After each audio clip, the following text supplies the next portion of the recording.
Welcome to the Week One Recap of the Beltway Wars Invitational. I'm here with the host, Patrick Wheelton, and we're going to be going over Week One scores. What we thought that you should have played, maybe that you didn't play, some surprises, and some injury news.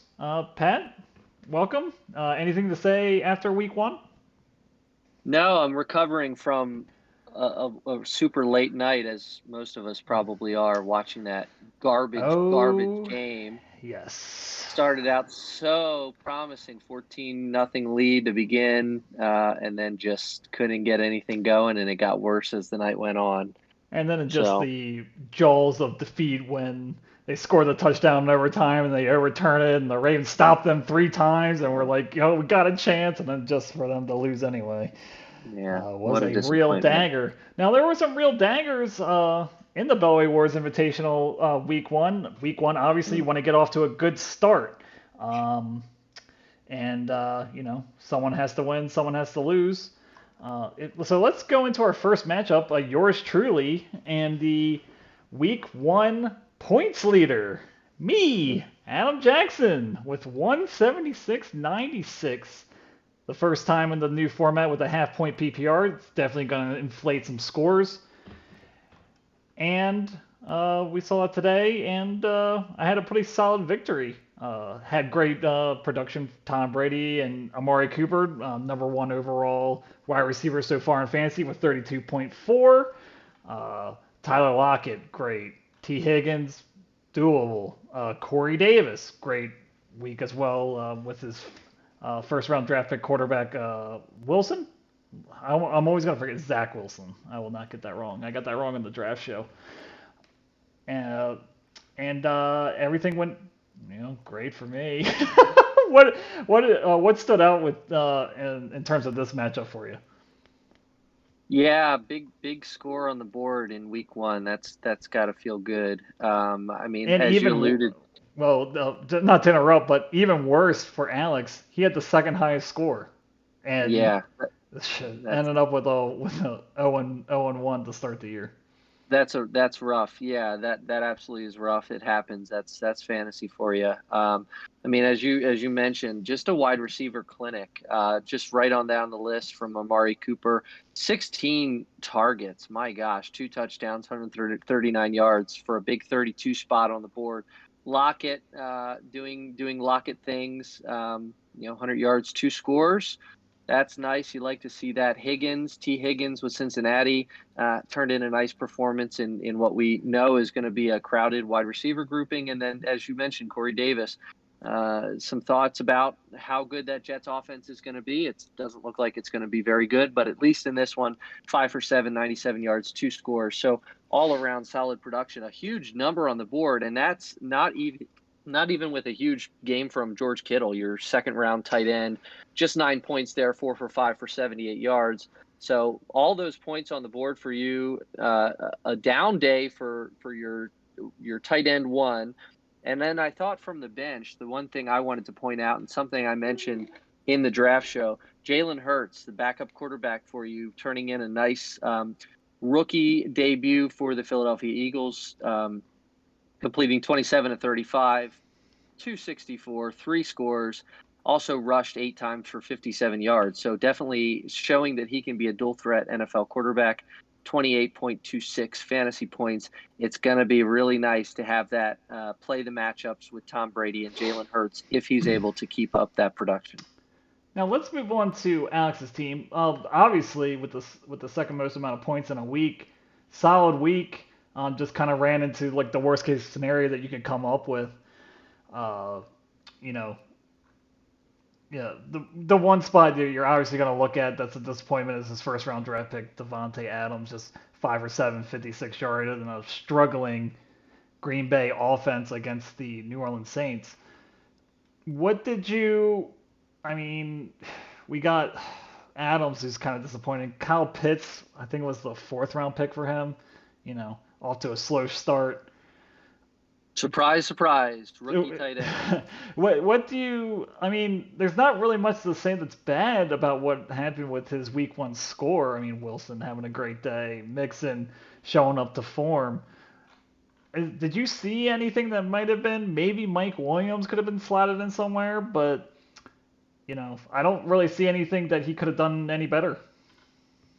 No, I think he made some good decisions. I mean, obviously, the Adams thing, that's going to be a theme of this show is the Packers down day, losing scored just 3 points against the New Orleans Saints defense. Devontae Adams, 5 for 7, 56 yards, no touchdowns. There's no touchdowns anywhere for the Packers. A huge loss, a terrible performance all across the board for the Packers. You hope to see better days. You hope to get a better showing from your wide receiver one. In this one, I mean, I guess if you can say anything, even if Adams would have had a killer day, it wasn't going to be enough for Alex to overcome your club this week. I actually liked some of the decisions here. They turned out well. Wide receiver production further down in the draft board. Marquis Hollywood Brown. I thought, watching that game yesterday, he really was able to get some separation on some comeback routes. He looked really good. I thought in his debut, he caught all six of his targets for 69 yards and a score. That was a nice 16-point day fantasy wise. Same thing with Jalen Waddle for the Dolphins. Low scoring game with the Pats, but hauling in 4 of 6 targets for 61 yards and a score.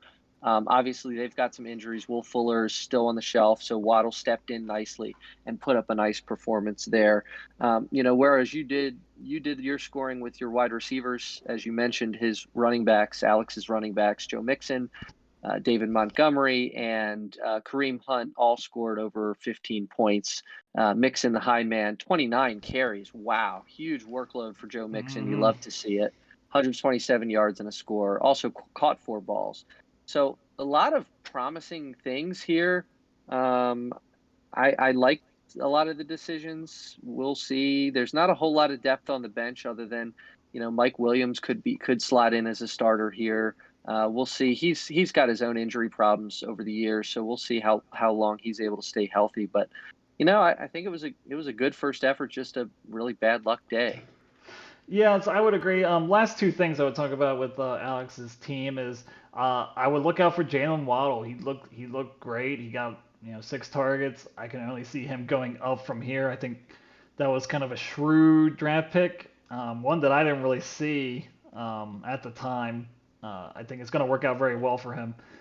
And the other thing that I'm just going to point out, not trying to throw any shade at it, carrying 2 kickers. Could that roster spot be used in a better place? I don't know, but carrying 2 kickers just seems a little odd to me, but we'll see how it plays out in the rest of the season. So we're going to go on to the next matchup here with Patrick Wheelton versus Jacob Krieger.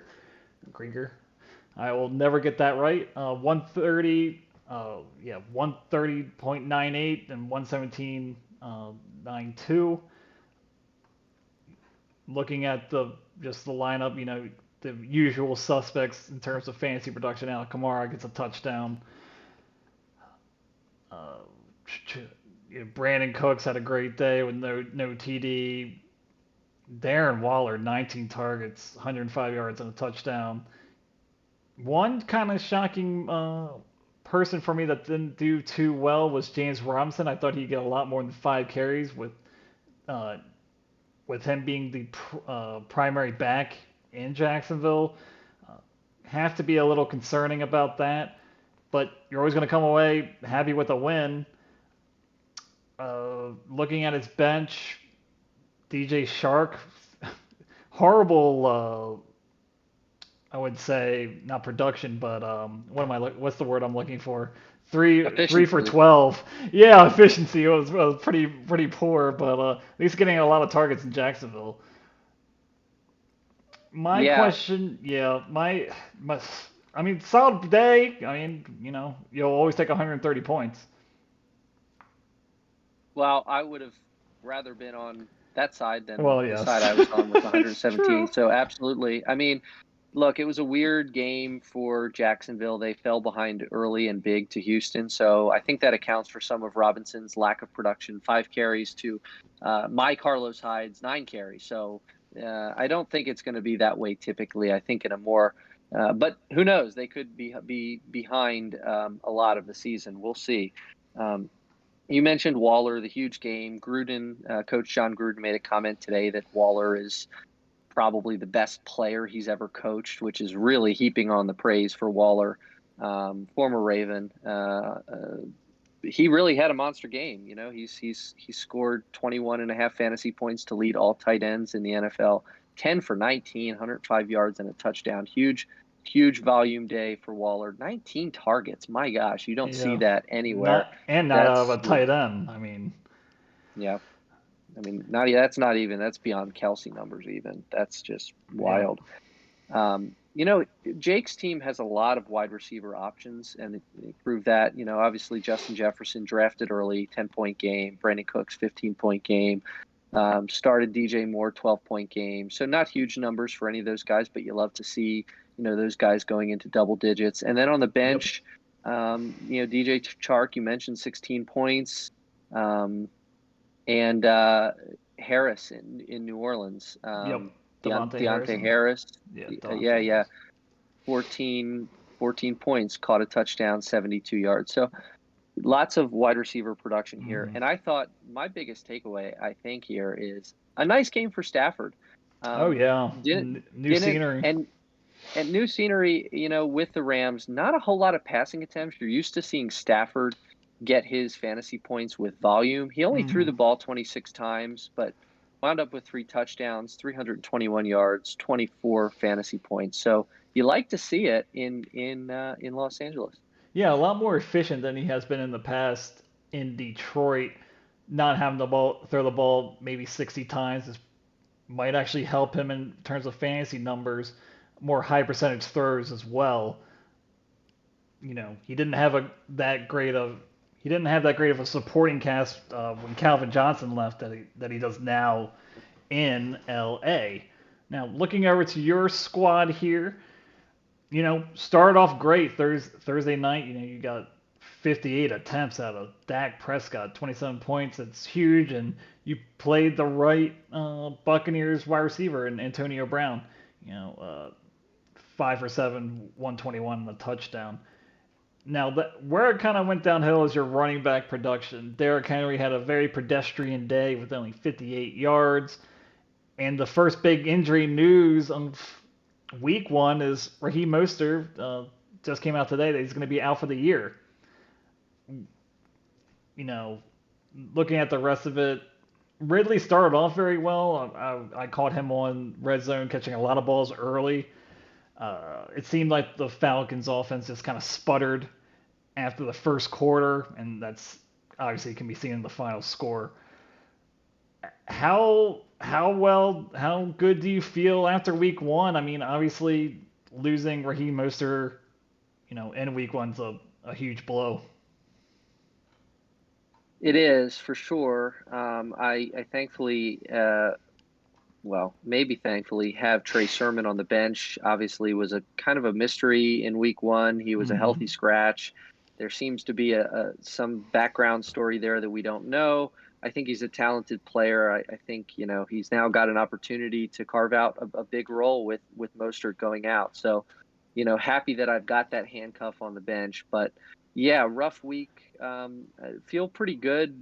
I think the 2 big things: Derrick Henry's lack of production, Calvin Ridley. Obviously, my first 2 picks in the draft. A down game for both of those teams and a down game for both of those teams' players' offenses. Derrick Henry, the Titans, just kind of along with the lines of the Packers, just not really sure what exactly happened, that they just were not able to get anything going in the air or on the ground in Tennessee. Calvin Ridley, same story with the Falcons, taking a huge loss in an opening game against the Eagles. Just no production there. Was kind of pleased with the production I got off the bench, which will be potentially helpful with the Mostert injury, filling that hole. Jamal Williams, 9 carries, 54 yards and a touchdown as sort of the second guy in Detroit behind Swift, but also caught 8 of 9 passes for 56 yards. Yeah. Jared Goff figuring out how to get Jamal Williams involved in the backfield. That's nice, especially in a half-point PPR league. 21 fantasy points on the bench. And then speaking of 9 targets on the bench, Marvin Jones and Jacoby Myers, 2 wide receiver options, also each had 9 targets. Marvin Jones turned in a score. Both of those guys heavily involved in their team's offense. So happy that I've got some production on the bench, building some depth. We'll see. Hopefully we get a different result week 2. Yeah, should never be worried about Derrick Henry. He's going to get his points. It's just horrible that it was a, week 1 subpar performance. You want to get out of the gate strong. Not worried about him or Ridley at all. The one big question mark is, how is Le'Veon Bell going to be used in the Baltimore Ravens offense? He was a healthy scratch week 1, obviously just trying to get to know the playbook. He's obviously going to be elevated this week. How many carries is he going to get? That's going to be the big mystery for you, and maybe you actually get some production out of him this year. I don't know how obvious it is. I mean, yeah. I mean, they released Cannon today, I'm pretty sure. So, he was actually pretty active on special teams on Monday night. So, at least one of the running backs in the way is out of the way. That's true. We'll see how it pans out. I think, for Ravens fans at least, there is some glimmer of hope. Caisson Williams, is that his name? I don't even know his name. Yeah. And looked pretty good, as did, Latavius Murray looked okay. Latavius got more work than I kind of thought he would after being signed 3 days ago. Yeah. And he's right on the other side with Jake, so that's just another running back that might have been found in the rough of, was backing up Kamara, now is maybe the bell cow in Baltimore. Going on to the next matchup here, 125.4, the win for Josh Hughes over Dustin Summers, 101.72. Obviously, Dustin got killed by Ryan Fitzpatrick, hurting his hip, and now is out for I think he's out for the year, or he's on IR with the hip injury. Obviously not great news for Dustin, as he was one of the few teams that waited on quarterback. Looks like that either Tua or Baker Mayfield is going to be the starter for Dustin. Looking at his team, Jerry Jeudy, also another hard injury. He went with the double. He went with the double Denver wide receivers. Not really great production. Well, Jeudy got hurt, and Courtland Sutton was just kind of not really involved in the offense. Nick Chubb looked great. Devontae Swift, fine. I would think that my biggest question mark on this team after week 1 is Mike Davis, how effective he's going to be. 8.7 points, you'd hope to get more out of him, just because he's the only one really carrying the ball in Atlanta. What's the prognosis for the season that you see, for Dustin going forward? I'm actually not as worried about Mike Davis. Again, it's a game that they fell behind in. For him to still get the volume there, 15 carries. I mean, Philadelphia obviously had Atlanta figured out in every way, including the running game. 15 carries. You still like 15 carries there. So I think it was just a rough start for the Falcons, kind of an outlier. I think he'll be fine. My bigger questions, you mentioned the injuries. I mean, in the draft special, you sort of threw some shade Dustin's way for taking a third quarterback, Ryan Fitzpatrick. So he'll be able to rid his roster of Fitzpatrick shortly, and as you say, go with either Tua or Baker in the weeks that follow. But Fitzpatrick's injury also does something for one of Dustin's star wide receivers, Terry McLaurin. To have Fitzpatrick go down, the number one quarterback that McLaurin has been learning the passing game with all throughout the preseason, is now going to have Taylor Heineke tossing him the ball. So all of a sudden, one of his wide receiver studs that he's relying on, all of a sudden has a not so great quarterback throwing him the ball. So that we could see that come into play here. The Denver thing, he's got Courtland Sutton and Jerry Jeudy. Jeudy goes down for the year. You think, hey, that's going to open up the Courtland Sutton. Sutton all of a sudden is going to be the guy there. I'm not so sure. I mean, Sutton had a rough day. He caught one ball. on 3 targets for 14 yards. He was like the fourth guy in that Hmm. offense I in the saw a passing lot game. of Tim Patrick, which I did not think I would see a lot of. I think he even caught up. He might have Well, caught a touchdown. well, Um, a lot of Tim Patrick, I think a lot of KJ Hamler, and a lot yep. of Melvin Gordon in the passing game. So Yep. Sutton, I mean, huge promise, huge upside. It's Dustin's season is really gonna, I think, hinge a little bit on what kind of a role Cortland Sutton carves out. That's a hard name to say. Yeah, Cortland In Sutton carves out. Yes, that's like kind of a tongue in twister. Denver. Yeah, I would agree. Just Mm, one last thing I just wanted to mention: Jamar Chase on the bench. yep, I was about to bring That's him up. that's another wide receiver question mark. Obviously, had a great day. We'll see if he's the guy moving forward. He may be, but it's a crowded receiver core in Cincinnati. Yeah, with Dust as wide receiver, Chenault and Chase had great week ones. Can they replace Judy's production? I don't believe so. This might have been Jamar Chase's best game this year. I don't foresee him going over these numbers at any point this year.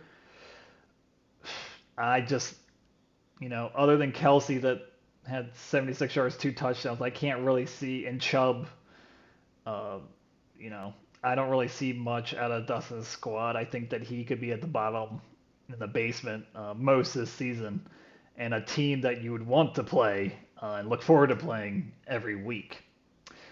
Going on to More Josh's, shade. going on to Josh's team here. You you got a great thing out of Josh Allen here, 17 points. You probably want to get more, but you'll take 17. Ronald Jones with the minus negative, 4 carries, 14 yards on a fumble. Not great there, but he got a vote of confidence out of Bruce Arians in Tampa Bay, saying that he's going to remain the starter and he's going to get the ball. So that's all you can really hope for out of a second running back on your squad. DJ Metcalf, great day, 60 and a touchdown. You'll take that. Gronkowski, throwing it back to 2000 whatever with Tom Brady, 90 yards, 2 touchdowns. What do you think about the season prospects of Rob Gronkowski? 8 for 8, obviously very efficient. Can he be a top 5 tight end this year? Oh man. Sure. I mean, we'll see. Obviously, a great first game for Brady and Gronk. The old connection that's been working for like 2 decades now. Showing up here 8 for 8, 90 yards, 2 scores. It's a crowded receiver core with obviously 3 elite level wide receivers.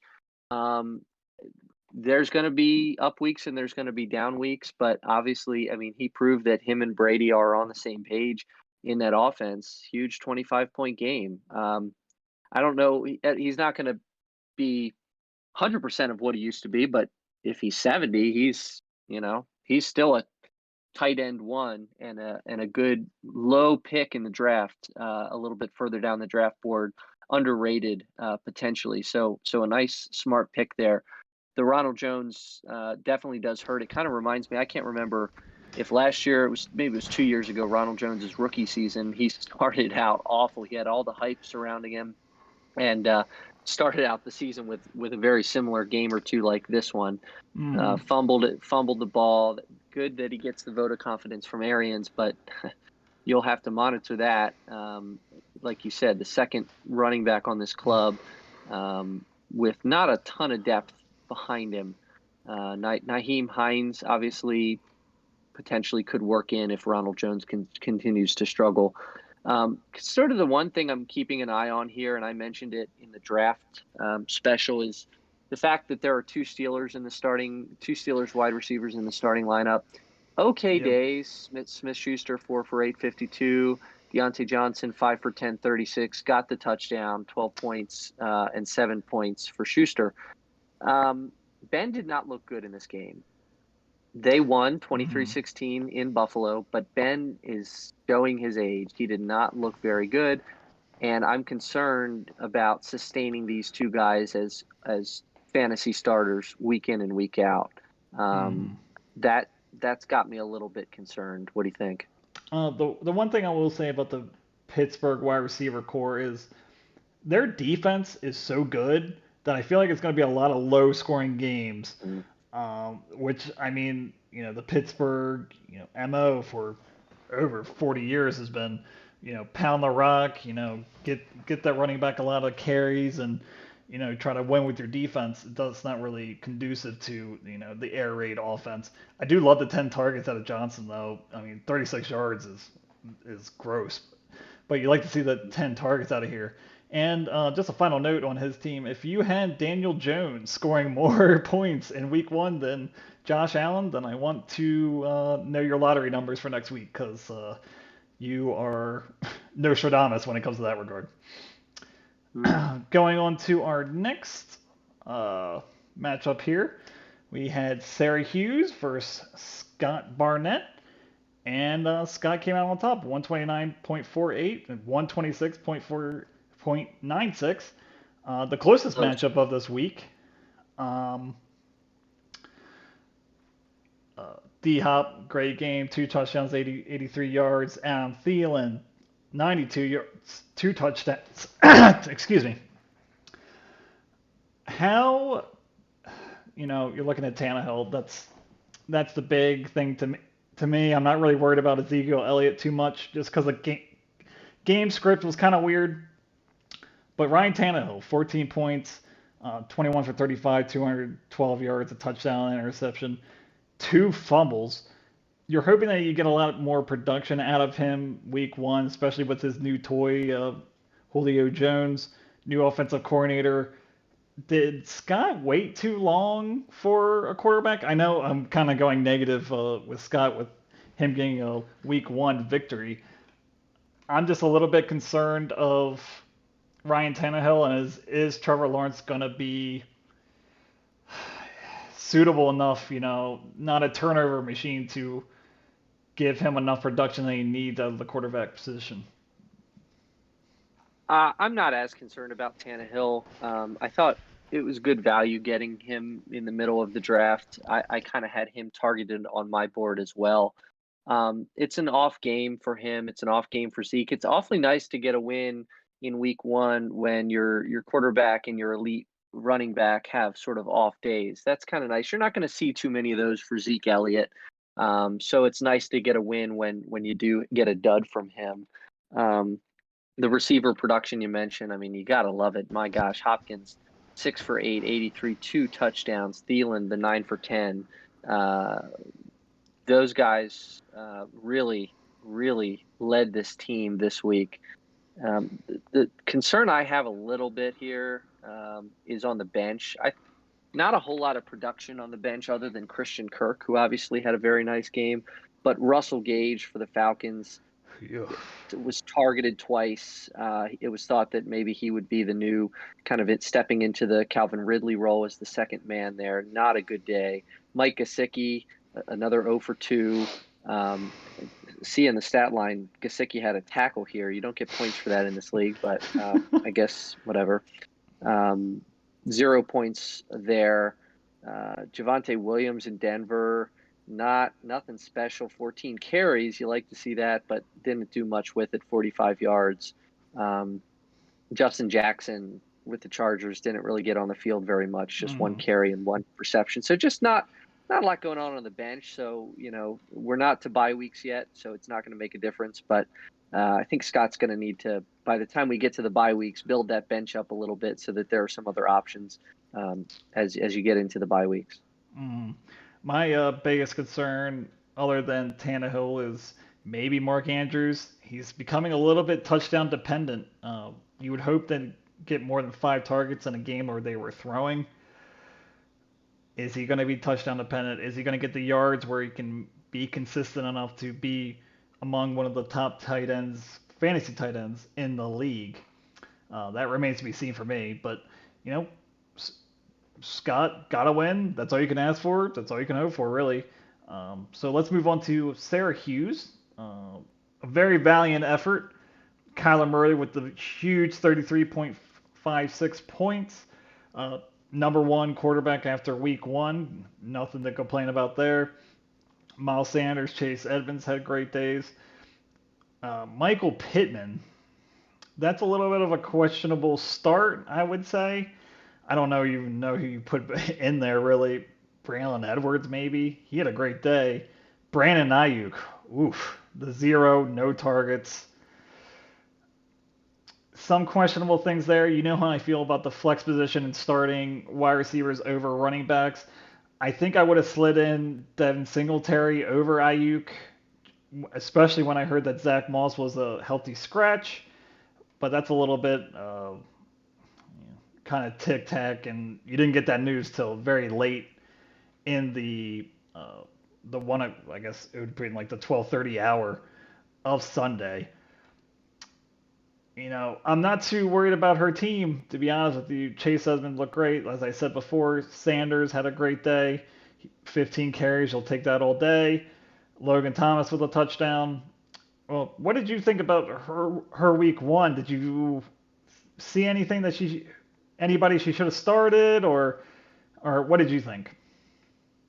Um, Kind of a mixed bag, kind of the opposite of Scott's team in some ways, whereas Scott got a win with some of his top of the lineup guys struggling. Sarah got a loss with a couple of her studs just popping off. Kyler Murray's 33 points, Tyreek Hill, I guess that's got to be the leading wide receiver after the first week, 31 points No, no, for no. Tyreek Amari Hill. Cooper is number one. Amari Cooper, 32. So second highest scoring.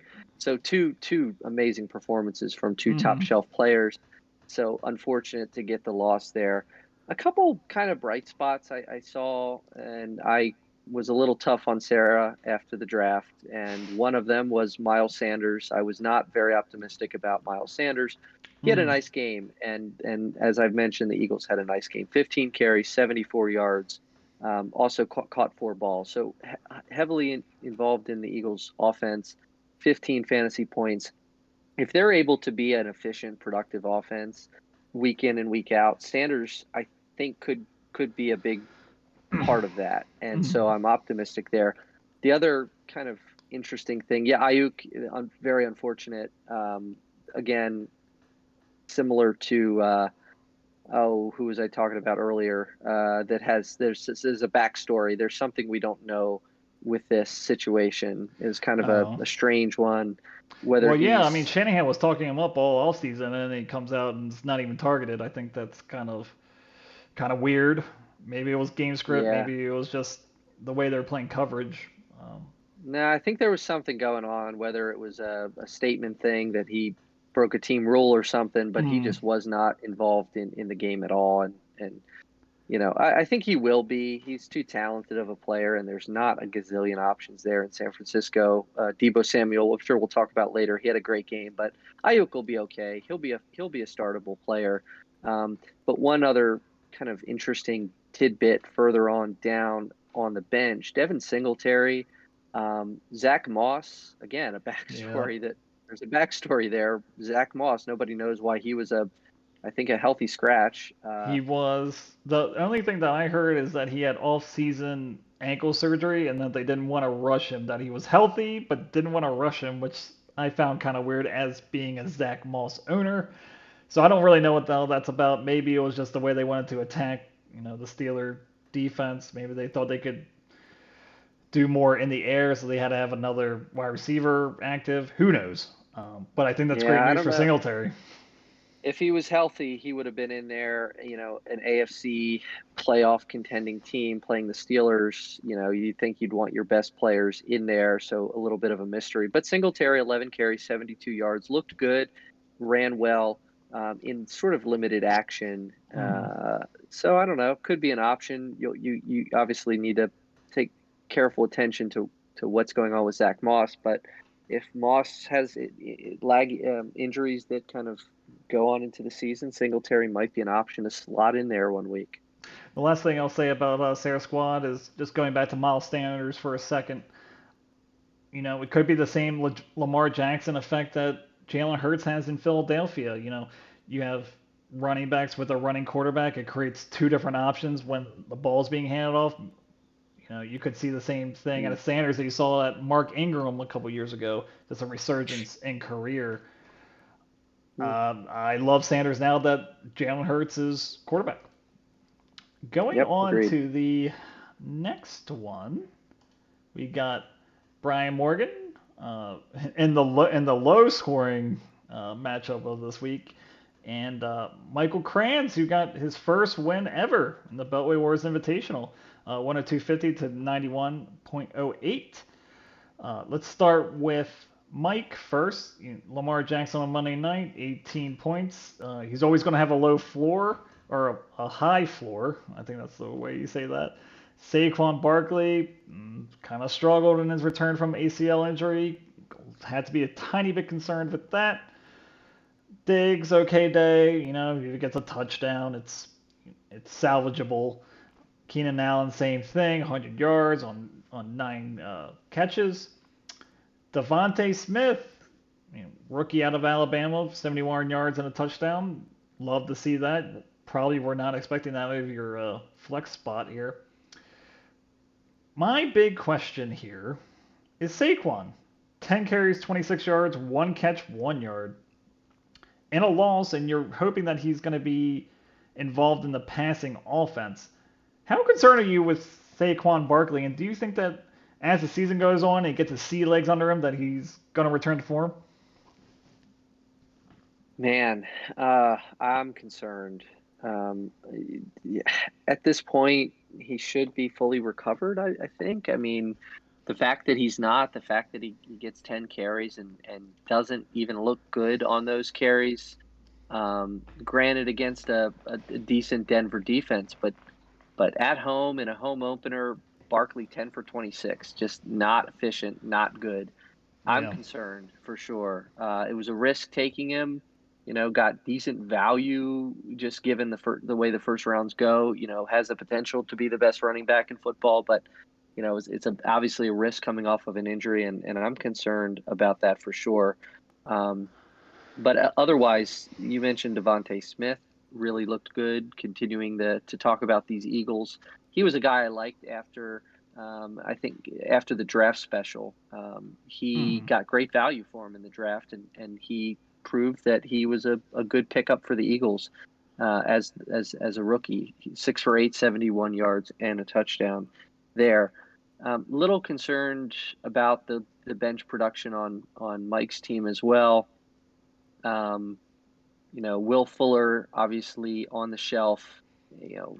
Holding AJ Green here with the Cardinals 2 for 6, 25 yards, nothing. Boston Scott didn't really play. Sony Michel got 1 carry. Devontae Booker, Giants running back, nothing really there either. So not a whole lot. Same story with Scott's team. Not a whole lot here. If you need any of these guys to step in, it seems like there's not a ton of depth on this team. It seems like that Mike's hoping that one of these running backs gets hurt because he has all the backups. He has the backup in New York with the Giants. He has the backup in LA with Sony Michel. He has the backup in Philadelphia with Boston Scott. So he could be playing the long game. Some of these people have been injury prone. I think it's very smart that he got Devontae Booker to handcuff Saquon Barkley. I guess somewhat of a concern is how is he going to get Will Fuller into the lineup? Because if you look at his, you're not playing him over Keon Allen. You're not playing him over Stephon Diggs. Are you playing him over Kenny Golladay? Maybe. Are you playing him over Devontae Smith? He just had a great day. Maybe he's the focal point of this offense in Philadelphia in terms of the passing game. How do you get him in there?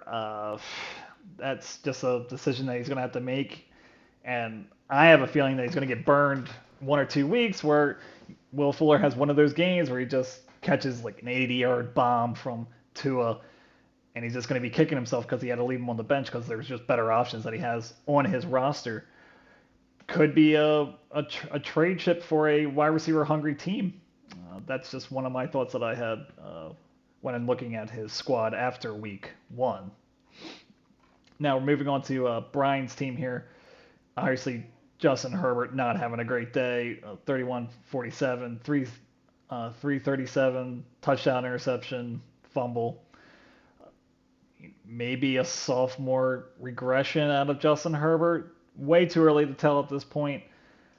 Aaron Jones, anyone on the Green Bay offense had a disappointing day against the New Orleans Saints. Eckler, we thought that he might be a scratch. He ended up with an okay day. Nicole Harmon, oof, I was big on him and the off season here. Only 3 targets, 19 yards, nothing to really scream about there. CeeDee Lamb, 15 targets. That shootout in Tampa Bay. I don't know how many times that's gonna really happen. Just looking at the rest of his board here, I didn't really see anything that he should have done in terms of starting. But on his bench, he got some great production. Sterling Shepard comes to mind, and even Tony Jones Jr., 11 carries for New Orleans. Is there anything that he could have did? I mean, he went running back heavy, obviously, in the draft. He's just got to hope that his wide receivers produce better than they did, other than CeeDee Lamb.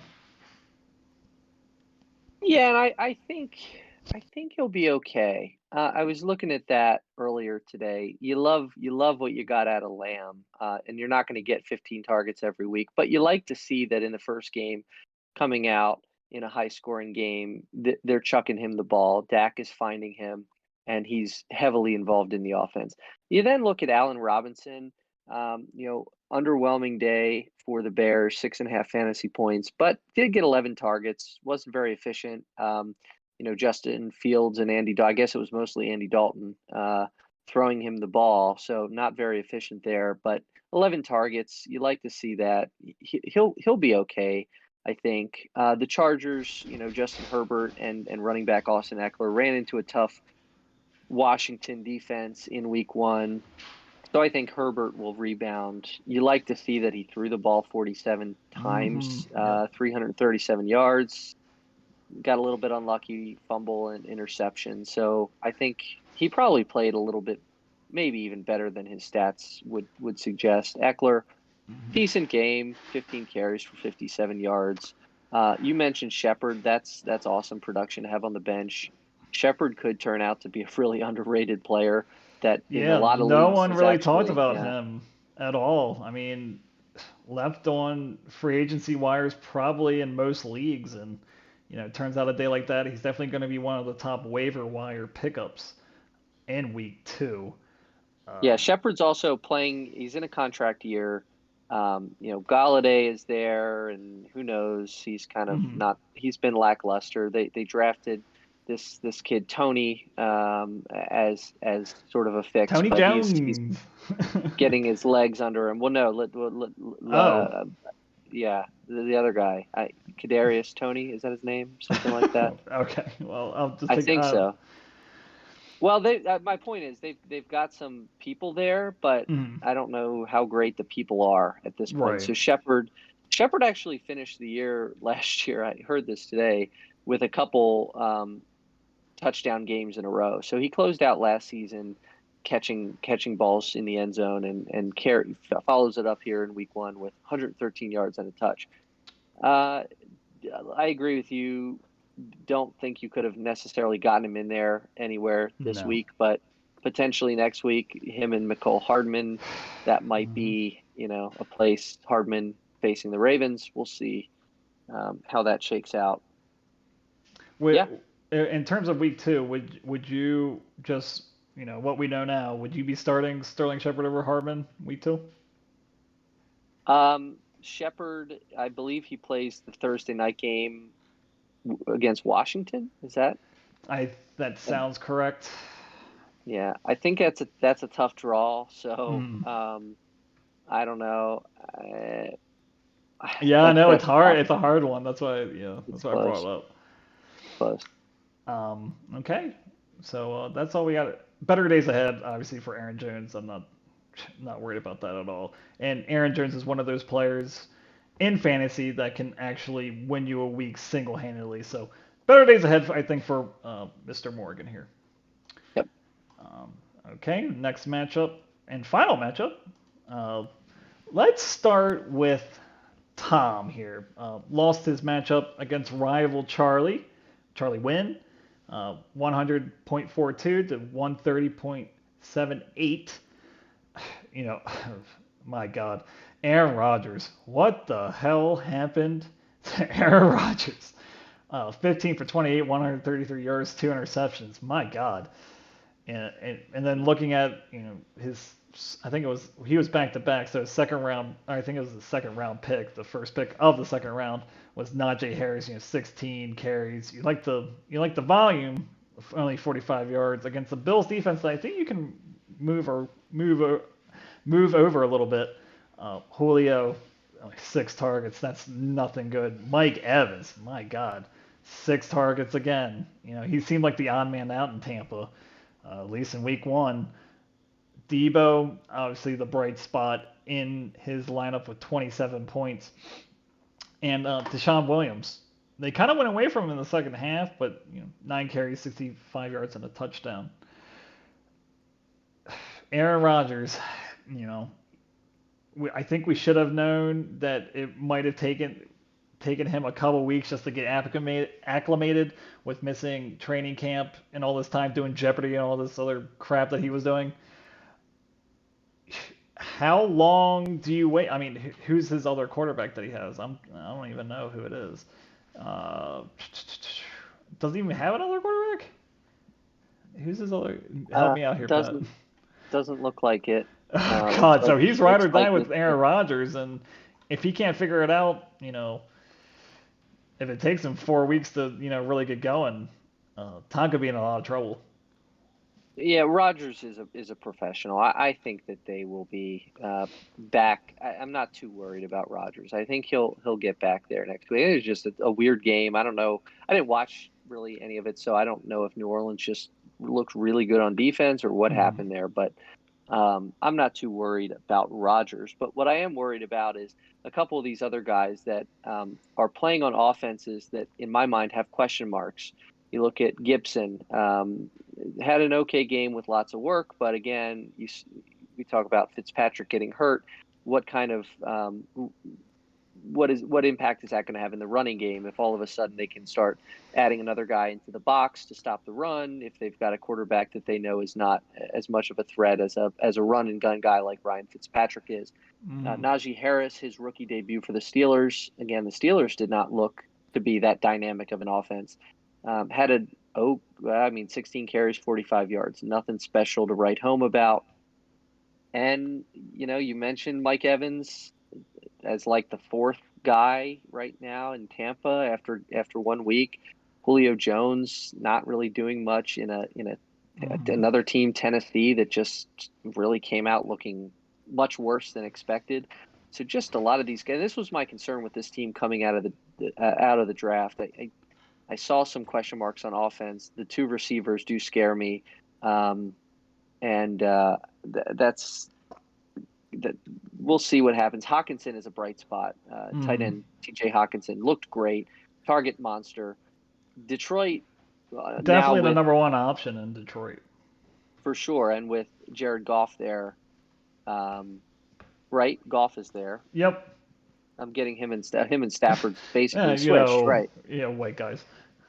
Yeah, well, I mean, hey, if they had a great game. This is one of the best games probably for the Lions offense in a while. They've never really figured it out on offense since Calvin Johnson, but 10 targets, 97 yards, and a touchdown also went for him on a 2-point conversion in the end zone. So Hawkinson could really be a top 5 tight end. I think he got great value in the draft for Hawkinson. And I'm also encouraged on the bench with Melvin Gordon's usage. The rookie there, Javonte Williams didn't really stand out in week 1, but Gordon did, taking 11 carries for over 100 yards and a touch, catching 3 balls, looked good, startable asset in fantasy. Question's going to be, can you get him into the lineup? Probably can as a flex. I think you keep Gibson and Harris in there, but it would be probably wise to give Melvin Gordon a look if you can. I think the Caisson Williams experiment is going to come to an end very quickly. I don't really think they like him in pass protection, which I think is a big thing for them with how bad the Ravens' offensive line appeared to be on Monday night. So I think that's a little bit of a concern. Who are you more afraid of going forward? I'm just going to bring it back to our favorite two wide receivers here. Julio Jones or Mike Evans? Who would you rather have going forward this season? Oh boy, that's actually a really good question. I think Evans was Or drafted. What's that? what week one scared you more between that between those two? Mm, mm. I think probably Mike Evans scared me more, Mm-hmm. and I say that because the problems in Tennessee that resulted in Jones's lack of production, I think, can be fixed. I think that offense is still dynamic, and he's probably still the number two there. Evans is going to be up and down, and in fantasy, the worst thing you could possibly have is not being able to trust that a guy you're putting out there week in and week out can perform week in and week out. You Yeah. want a guy that has a higher floor than 3 points if he's the fourth guy in the target line. So that scares me a little bit more than Jones, but I don't really like either of those guys right now.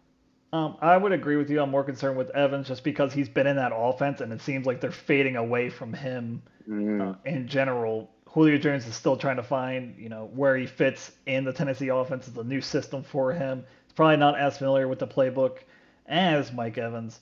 I do see better days ahead for Julio, especially with how bad Tennessee's defense played. I think that Tannehill's going to be throwing a ton if they get behind.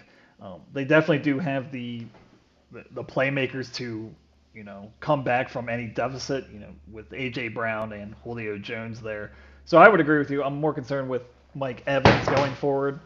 Um, but I'm just real concerned about Tom's team. He's got to get Najee Harris going. If this team, I think it's gonna come down to, can Najee Harris be a top 10 back? And after week one, it sure doesn't look like that.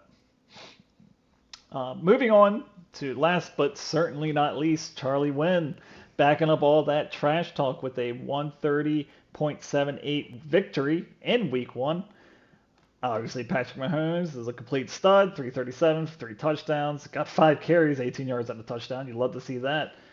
Christian McCaffrey, 21 carries, 9 catches. My God, and this is a 23-point game with no touchdowns, which is just mind-boggling to me.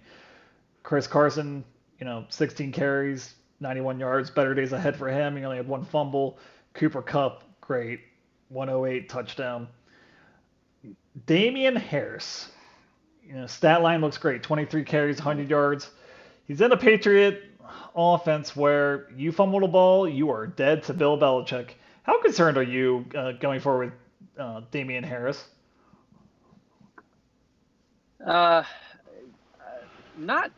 I'm more encouraged than not. I think I think the workload that he got. Yeah, he had the fumble, and yeah, we've seen it before. But I think he proved with the carries, 23 carries, 100 yards. That's over 4 yards a carry. I'm not that concerned. I'm encouraged by the workload, and now that they've got Sony Michel out the door, I think that was probably a way for the Patriots to kind of give some vote of confidence to Harris being the primary ball carrier there. So I'm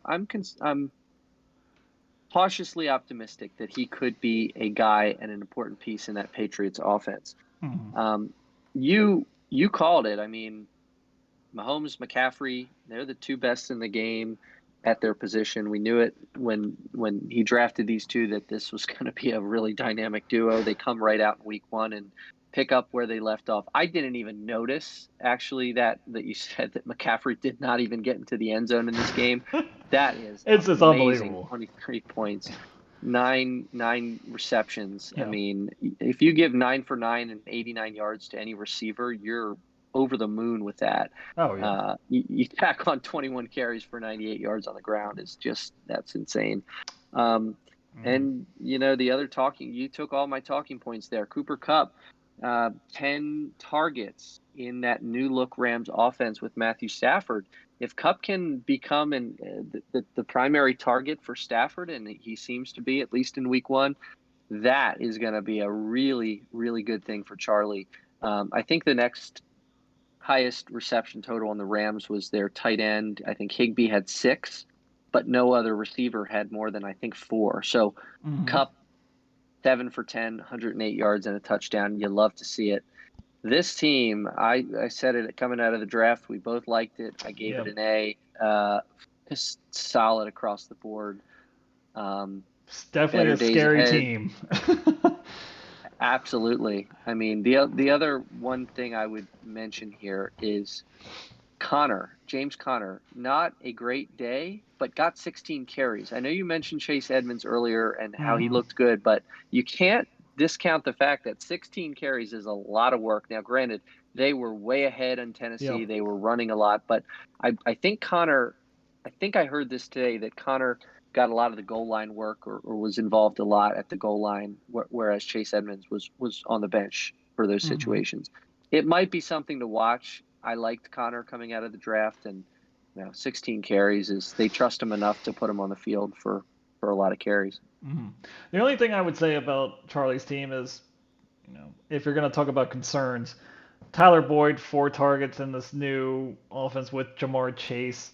That's a little bit concerning, but if you look on his bench, you have a plug and play. Nelson Aguilar, 7 targets, 72 yards and a touchdown. He should be a pretty big part of that Patriot passing attack. And it seems like Mac Jones is already looking for him early and often.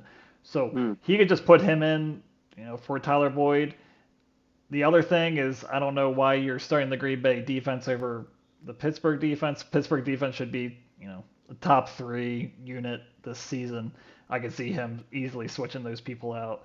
Matt Ryan on the bench, pedestrian day. Does Charlie look, just the one last thought, does Charlie look to quarterback needy teams, maybe try to swing a trade for a wide receiver 3 if he's not, maybe throw in Nelson Aguilar or Tyler Boyd, try to get somebody else? In a Matt Ryan deal? Yeah, so let's just kind of just take a peek of who the first person I'd come up with is Dustin here with Ryan Fitzpatrick going out. Does he really want to go with Baker or Tua? I wouldn't. I would probably try to, if the price was right, try to get Matt Ryan, especially since Charlie's not going to be using him except for 1 week out of the year. Yeah, that's just kind of what do you think about trying to offload Ryan? I'm not a Ryan believer. So okay. I think he's a little bit washed up. I think he was the number, I forget how he ranked last year quarterback wise. He had some duds last year. He kind of had an up and down year, but I don't trust him. I don't know how much you could get for him. I just assume someone like Dustin, take your chances with Baker or Tua picking the matchup. Look to free agency. Keep your eye on the next couple weeks. But I don't know. I don't know that he would be too big of a trade commodity at this point in his career. Gotcha. Okay, everyone, that is week 1 in the books for the Beltway Wars Invitational. Thank you for everyone that's listening. Pat, do you have anything to leave us off with going into week 2? No, I'm in last place in my division. Everything is great. We'll see. It was 3 leagues. It was my one loss. I had 2 other wins, so I did get something out of week 1. But the humble brag. It was fun. It was fun to have football back. I didn't get to watch a whole lot of football this weekend. I was away, but we'll see. It'll be a fun year, and I'm looking forward to it. We have football back. It's turning into fall weather. Things are good. Life is good. Can't complain. All right, and with that, we will see you all on the next episode. Goodbye, everybody. Bye.